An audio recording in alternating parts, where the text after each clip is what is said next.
nước trong xanh soi bóng em và bóng anh, bên nhau cùng sống vui êm đềm cùng núi rừng. Đất nước hòa bình hạnh phúc ta như mùa xuân, rừng rừng hoa với chim ca vui tưng bừng. Suối nước trong xanh soi bóng em và bóng anh, bên nhau cùng sống vui êm đềm cùng núi rừng. Đất nước hòa bình hạnh phúc ta như mùa xuân.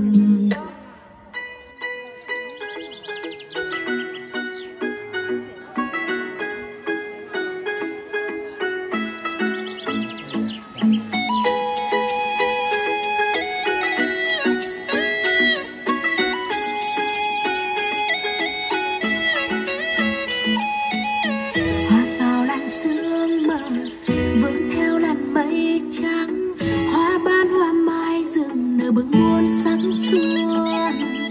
Miền vùng cao em đây mà gửi yêu thương vào câu ca, đem anh người khách lạ từ miền xuôi tới chơi nhà.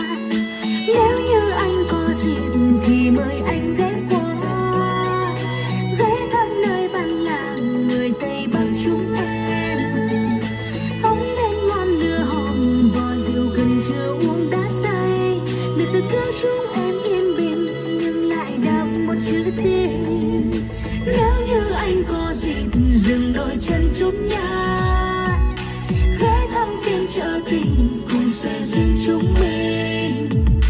Tiếng ca vang núi rừng nhịp nhàng cơn câu hát then, một dần tới có bao ngọt ngào trao tình nồng đêm tràn.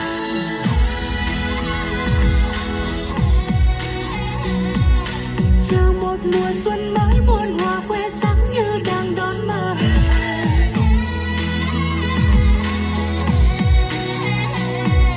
Mời chàng miền xuôi tới nơi quê hương Tây Bắc có em đón mời.